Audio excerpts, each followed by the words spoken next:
빌립보서 4장 1절로 9절까지의 말씀입니다. 빌립보서 4장 1절로 9절까지의 말씀입니다.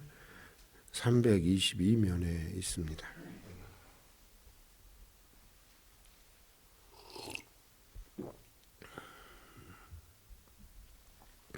우리 함께 봉독하도록 하겠습니다. 봉독하시는 가운데 각자에게 주시는 성령의 음성을 들을 수 있기를 바랍니다.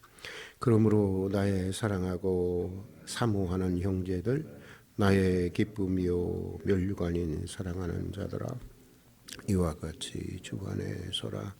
내가 유오디아를 권하고 순두개를 권하노니 주 안에서 같은 마음을 품으라.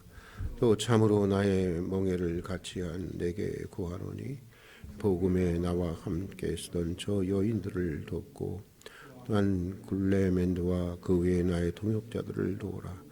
그 이름들이 생명책에 있느니라. 주 안에서 항상 기뻐하라. 내가 다시 말하노니 기뻐하라. 너희 관역을 모든 사람에게 알게 하라. 주께서 가까우시니라. 아무것도 염려하지 말고 다만 모든 일에 기도와 간구로 너희 구할 것을 감사함으로 함께 아뢰라. 그리하면 모든 지각에 뛰어난 하나님의 평강이 그리스도 예수 안에서 너희 마음과 생각을 지키시리라. 끝으로 8절 9절까지 읽겠습니다. 끝으로 형제들아, 무엇이든지 참되며 무엇이든지 경건하며 무엇이든지 오르며 무엇이든지 정결하며 무엇이든지 사랑받을 만하며 무엇이든지 칭찬받을 만하며 무슨 덕이 있든지 이것들을 생각하라. 너희는 내게 배우고 받고 듣고 본 바를 행하라. 그러면 평강의 하나님이 너희와 함께 계시라. 아멘.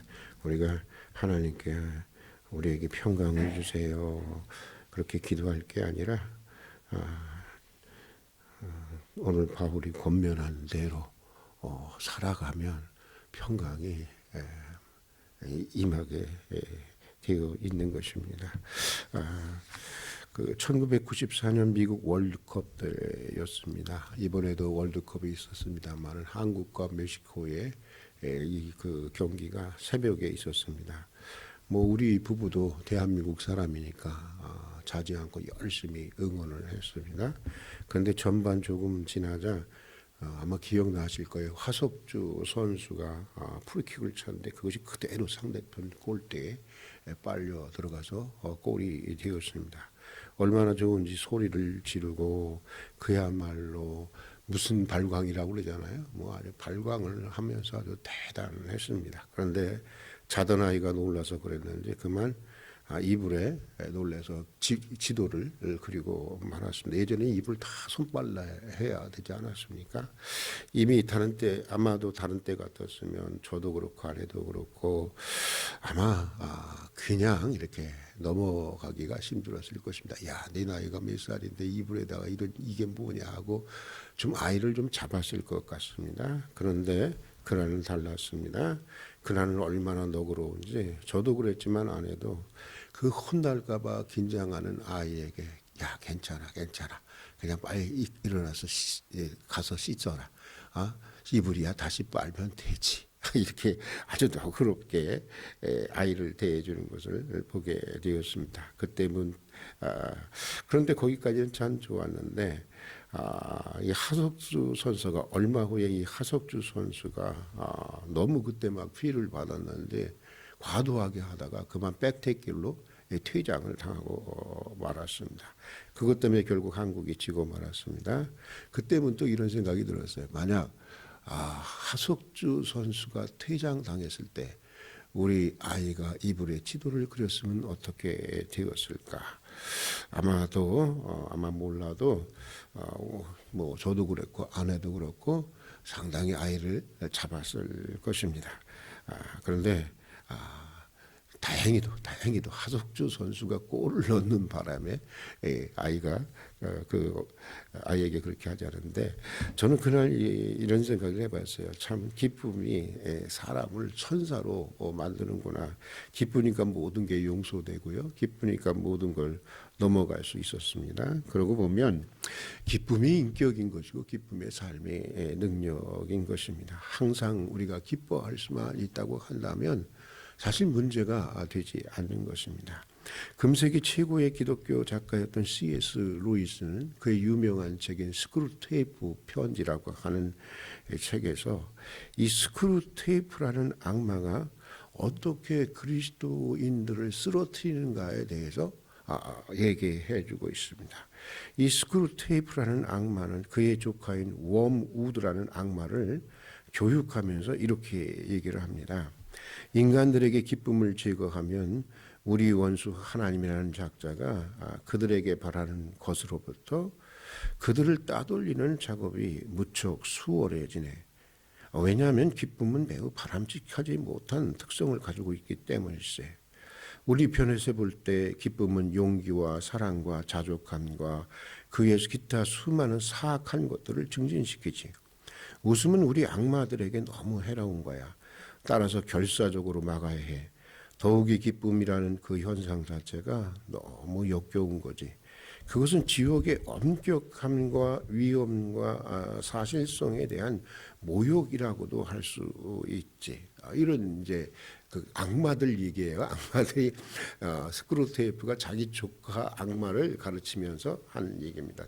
예리한 통찰입니다. 마귀는 어떻게 하든지 기쁨이 없는 인생, 기쁨이 없는 세상을 만들려고 하는 것입니다. 그러므로 우리는 어떻게 해야 되겠어요? 그러므로 우리는 어떻게 하든지 기쁨이 있는 인생이 되려고 해야 되고 기쁨이 있는 세상을 만들려고 해야 하는 것입니다. 기뻐할 때 마귀가 물러가는 것이고 기뻐할 때 하나님의 영이 임하게 되어 있는 것입니다. 그래서 바울은 빌립보 교회에 계속해서 기뻐하라고 권면하고 있는 것입니다. 그러면서 바울은 오늘 본문에서 기쁨에 이르는 몇 가지 삶의 원리를 말해주고 있습니다. 먼저 5절의 말씀을 읽어보도록 하겠습니다. 5절 한번 같이 읽겠습니다. 너의 관용을 모든 사람에게 알게 하라. 주께서 가까우시냐. 우리 다시 한번 읽어볼까요? 너의 관용을 모든 사람에게 알게 하라. 주께서 가까우시냐. 여기 그러니까 기쁨의 삶을 살기 위해서는 모든 사람들에게 뭘 베풀어야 된다는 거예요? 관용을 베풀어야 한다는 것입니다. 여기서 중요한 것은 모든이라고 하는 형용사가 중요한 것입니다. 내가 좋아하고 내게 잘해주는 사람들에게만 관용을 베푸는 것이 아니라고 하는 것입니다. 나와 견해를 달리하고 심지어 내게 악의를 품고 있는 사람에게조차 관용을 해야 한다고 하는 것입니다. 어려운 일이지만 그럴 때 기쁨의 삶을 살아갈 수 있게 되는 것입니다. 여러분 우리들의 행복과 불행을 결정하는 게 뭐죠? 가만히 보면요. 물론 재물도 있지만 가만히 보면 사람 관계예요. 사람 관계. 그렇지 않습니까? 관계에서 오는 일은 관계에서 오는 이 갈등들은 우리를 불행하게 합니다. 갈등은 우리의 가슴에 깊은 상처를 남기고 우리의 기쁨을 박탈하게 됩니다. 본문에 보면 빌립보 교회 안에도 이런 갈등이 있었던 것 같습니다. 2절 말씀을 같이 한번 읽어보겠습니다. 2절 말씀 읽겠습니다. 내가 유오디아를 권하고 순두개를 권하노니 주 안에서 같은 마음을 품으라. 다시 한번 읽어볼까요? 내가 유오디아를 권하고 순두개를 권하니 주 안에서 같은 마음을 품으라. 여러분 성경을 읽을 때는요. 문자 이면에 그 뜻이 무엇인가를 잘 캐치해내야 하는 것입니다. 창세기에 보면은 부부의 아담과 하와에게 뭐라고 하나님께서 말씀하시죠? 부모를 떠나 한 몸이 되라 이렇게 되어 있잖아요. 멋있죠? 말씀은 마땅한 얘기죠. 근데 왜 그 말씀을 하셨을까요? 우리 부부의 삶을 생각하면 돼요. 한 몸이 안 되거든. 평생을 살아도 한 몸이 안 되거든. 그러니까 한 몸이 되라고 하신 거예요. 여기 왜 유오두개와 순두개에게 왜 같은 마음을 품으라고 했겠어요? 그 이유가 뭐겠습니까? 서로 갈등 관계에 있었기 때문이었던 것입니다. 아마도 로마 감옥에 있는 바울에게 알려질 정도면 이 둘은 매우 심각한 갈등 관계 속에 있었던 것 같습니다. 바울은 이것을 염두에 두면서 그리스도인들이 인간관계의 갈등을 극복하기 위해서 품어야 할 마음으로 특별히 관용을 강조하고 있다고 하는 것입니다. 여기서 말하는 관용이라는 헬러 단어는요, 두 가지의 의미를 가지고 있습니다. 하나는 덮어주라는 것입니다. 이렇게 덮어주는, 좀 넘어가주라는 거예요. 넘어가주라는 거예요. 예? 누가 옳으니 누가 그러니, 누가 얼만큼 잘했고 누가 얼만큼 못했고, 누가 용서를 얼만큼 빌어야 하고 누가 얼만큼 용서를 받아야 하고, 이거 일일이 따지지 말라는 것입니다. 그래 보았자 알잖아요. 갈등만 증폭된다고 하는 사실을 바울은 잘 알고 있었기 때문이라는 것입니다. 그래서 허물을 덮어주라는 것입니다. 실수를 덮어주라는 것입니다. 약점을 덮어주라고 하는 것입니다. 특별히 자기 견해와 달리하는, 자기 견해가 얼마든지 다를 수 있잖아요. 남의 견해가 다를 수 있다고 하는 것을 받아들일 수 있고 포용해 줄 수 있어야 한다고 하는 것입니다. 그래, 잘 몰라서 그런 거겠지. 뭐 언젠가는 알게 되겠지. 넓게 품어주라고 하는 것입니다. 주님은 이렇게 말씀하셨습니다. 예수님이 이렇게 말씀하신 적이 있죠. 너희가 사람의 잘못을 용서하면 너희 하늘 아버지께서도 너희 잘못을 용서하시려니와 너희가 사람의 잘못을 용서하지 아니하면 너희 아버지께서 너희 잘못을 용서하지 아니하시자. 여러분 믿습니까? 이거 믿어야 돼요. 이거 그냥 해본 말이 아니에요. 제가 다시 한번 읽을게요. 너희가 사람의 잘못을 용서하면 너희 하늘 아버지께서 너희 잘못을 용서해 주시려니와 너희가 사람의 잘못을 용서하지 아니하면 너희 아버지께서 너희 잘못을 어떻게 한다고요? 용서해 주시지 않는다는. 그럼 어디로 가? 심각하게 들어야 할 말씀인 것입니다. 우리는 여러분 가만히 좀 우리 자신을 알아야 되는데 우리는 주로 많은 사람들은 그렇게 생각하고 있는 것 같아요. 나는 죄인은 죄인이지만 나는 용서해 주어야 할 사람이다. 이런 생각들을 많이 갖고 살아가고 있는 것 같아요. 그런데 여러분 깊이 생각해 보면 우리는 용서해 주어야 할 사람이기 전에 먼저 이미 하나님으로부터 많은 용서를 받은 사람이고 앞으로도 계속해서 용서받아야 할 존재라고 하는 것, 이것을 잊지 말아야 하는 것입니다. 주님 앞에 섰을 때 관용을 잊기 위해서라도 우리는 오늘 관용을 베풀면서 살아가야 하는 거예요. 또 관용이라는 말에는 세워준다고 하는 말이 있습니다. 본문 3절에 보면 바울은 유오디아와 순두계를 도와주라고 말하고 있습니다. 수오디게에게 도와주라고 말하고 있습니다. 그들이 갈등 관계에 있다고 해서 그들을 마구 몰아세우거나 비난하지 말라는 것입니다. 오히려 사랑으로 그들의 연약한 부분을 도와주고 그들을 바로 세워주라고 하는 것입니다. 그러니까 허물을 덮어줄 뿐만 아니라 다시 올바르게 세워주는 것이 바로 관용이라고 하는 것입니다. 주님은 우리에게 이런 관용을 베풀어 주셨습니다. 여러분 그렇잖아요. 주님이 우리의 행위대로 갚으셨으면 우리가 오늘 살아남을 수 있었겠습니까? 우리의 모든 허다한 죄를 덮어주었을 뿐만 아니라 우리 인생을 하나님의 자녀로, 축복받은 자녀로, 또 바른 자녀로 세워가고 있지 않습니까? 그렇다면 이제 우리도 이런 관용을 베풀며 살아가야 하지 않겠어요? 사실 관용하는 것만큼, 내가 얼만큼 관용할 수 있느냐의 만큼 내가 기쁨의 사람이 될 수가 있는 것입니다. 자, 또 기쁨의 삶을 살기 위해서는 오늘 말씀해 보니까 염려를 기도와 간구로 바꾸는 삶을 살아야 한다고 말하고 있습니다. 본문 6절과 한번 7절의 말씀을 같이 한번 읽어보도록 하겠습니다. 6절과 7절의 말씀 같이 읽어보겠습니다. 아무것도 염려하지 말고 다만 모든 일에 기도와 간구로 너희 구할 것을 감사함으로 하나님께 아뢰라. 그리하면 모든 지각에 뛰어나신 하나님의 평강이 그리스도 예수 안에서 너희 생각과 마음을 지키시리라. 우리 다시 한번 읽어볼까요? 아무것도 염려하지 말고 다만 모든 일에 기도와 간구로 너희 구할 것을 감사함으로 하나님께 아뢰라. 그래야만 모든 지각에 뛰어나신 하나님의 평강이 그리스도 예수 안에서 너희 생각과 마음을 지키시리라. 염려하지 말라고 하는 것입니다. 아무것도 염려하지 말라는 것입니다. 원래 염려라고 하는 말의 뜻은 있잖아요. 갈라지다, 분열하다라고 하는 그런 그 의미를 담고 있는 말입니다.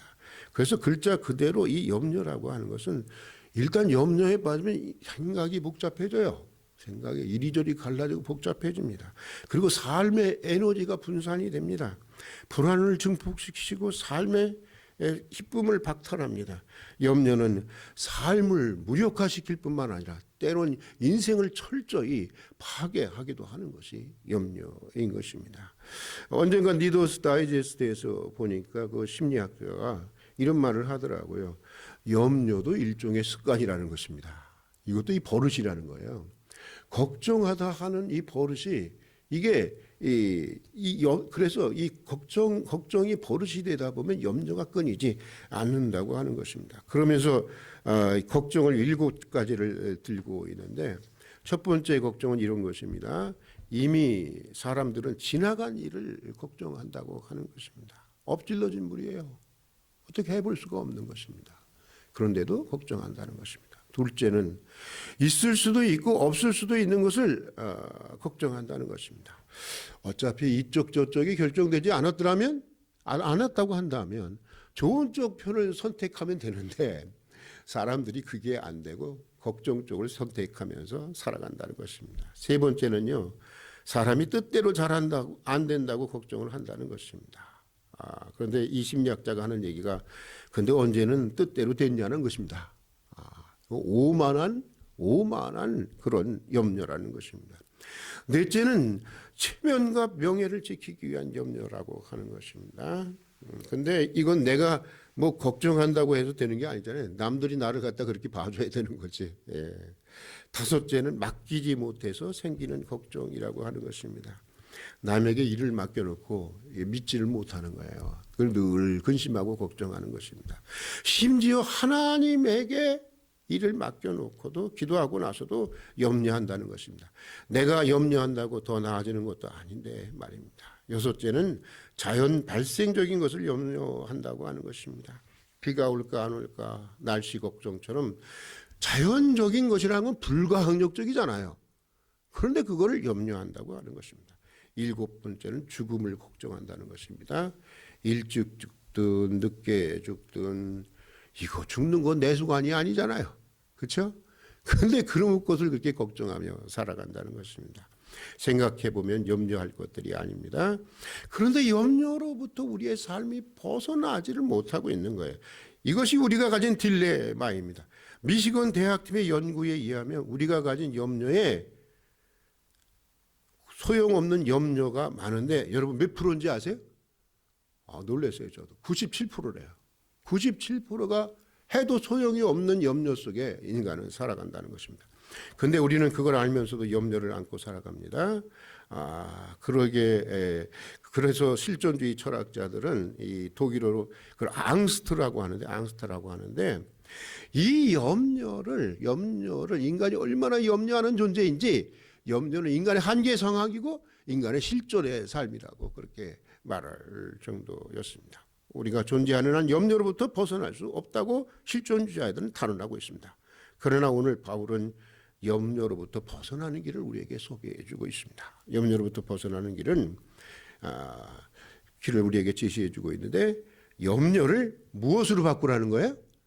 기도와 간구로 바꾸라는 것입니다. 그러면 하나님의 평강이 우리의 마음과 생각을 지켜주신다는 것입니다. 특별히 어떤 기도와 간구로 바꿔야 되느냐?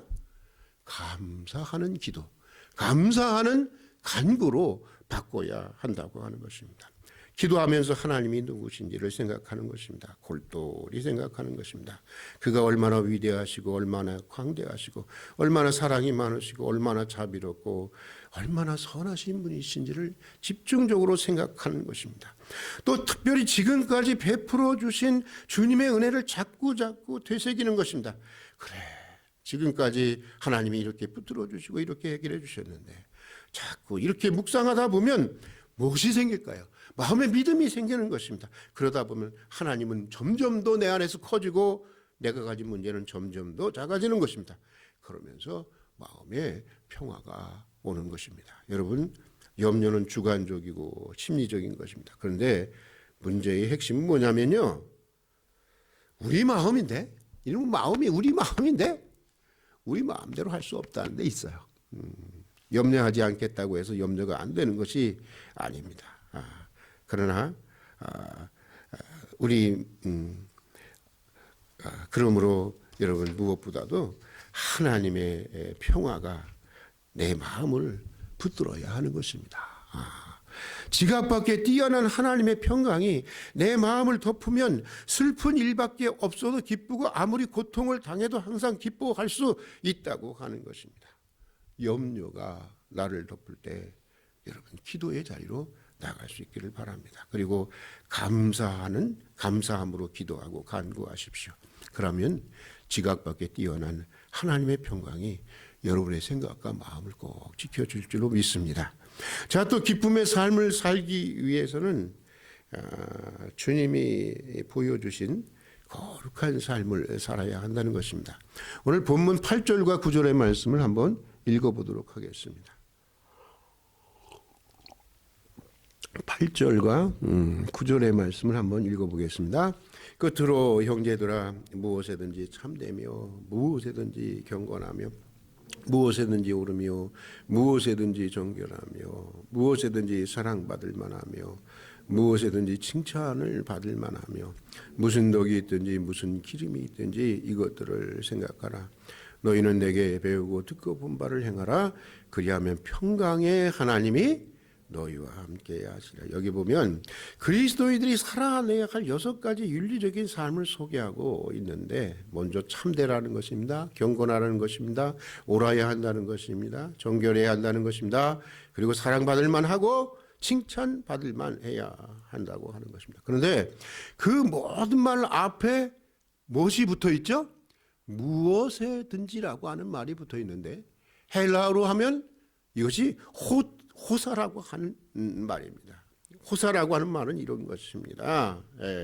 이게 이런 뜻을 가지고 있습니다. 모든 것들 안에서. 그러니까 whenever, 언제든지, 또 wherever, 어느 곳에든지, 또 whoever, 누구에게나, 또 whatever, 무엇에든지 그리스도인답게 생각하고 그리스도인답게 행동해라고 하는 것입니다. 내가 피곤하다, 내가 기분이 나쁘다, 내가 고통을 당했다, 내가 어려움을 당했기 때문에 그렇게 못해, 그렇게 정당화하지 말라고 하는 것입니다. 그렇게 되면 평강의 하나님이 함께해 주신다고 하는 것입니다. 이 평강의 주님이 함께해 주신다고 하는 말씀은 그냥 하나님의 평강이 마음과 생각을 지켜주는 그건 정도의 얘기가 아닙니다. 그보다 훨씬 높은 차원의 이야기입니다. 평강의 하나님이 직접 우리의 구체적인 삶 속에서 함께해 주신다는 것입니다. 하나님이 나서셔서 모든 일들을 직접 챙겨주시고 또 동역해 주시고 또 형통케 하도록 도와주신다고 하시는 그런 뜻을 가지고 있는 것입니다. 여러분, 관용을 베풀 수 있는 여러분이 될 수 있기를 주의 이름으로 축복합니다. 그리고 나는 이렇게 생각을 해요. 자꾸 그 생각을 많이 하는데, 바다를 많이 생각해요. 바다는 여러분 어때요? 자기의 색깔을 유지하면서도 이런 모양 저런 모양, 더러운 물 깨끗한 물, 모든 강줄기를 받아들이잖아요. 그죠? 저는 그게 바로 관용이라고 생각을 해요. 그걸 받아들여서 자기도 변질이 된다면 문제가 되는 거겠죠. 그러나 자기는 언제나 자기의 믿음의 정체성을 지키면서도 연약한 것도 받아들이고 강한 것도 받아들이고 나와 생각이 다른 것도 품어줄 수 있고, 바로 이런 게 관용이 아니겠습니까? 바다 같은 사람이 되었으면 참 좋겠습니다. 그리고 배운 바대로 여러분 정말 진실한 삶을 사십시다.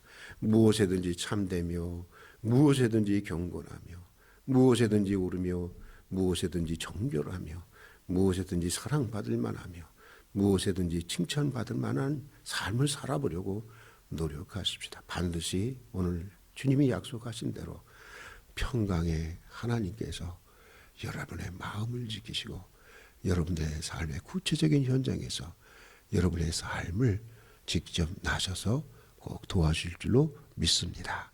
우리 같이 기도하겠습니다.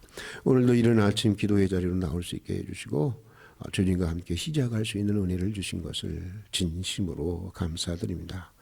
주신 말씀대로 주 안에서 항상 기뻐하는 삶을 살게 하여 주시옵소서. 주님께서 저희를 관용해 주신 것처럼 저희도 관용을 베풀며 살게 해 주시옵소서. 염려가 기도가 되게 하시고 우리의 불안이 평화가 되게 하여 주시옵소서. 무엇에든지 참되며 무엇에든지 경건하며 무엇에든지 오르며 무엇에든지 정결하며 무엇에든지 사랑받을 만하며 무엇이든지 칭찬받을 만하며 주님이 우리에게 보이신 이 거룩한 삶을 따라 살아갈 수 있게 해 주시옵소서. 오늘도 한 달의 삶을 주님께 맡겨드립니다. 주시는 은혜를 붙들고 주님의 뜻을 이루어가는 한 날이 되게 해 주시옵소서. 예수님 이름으로 기도드립니다. 아멘.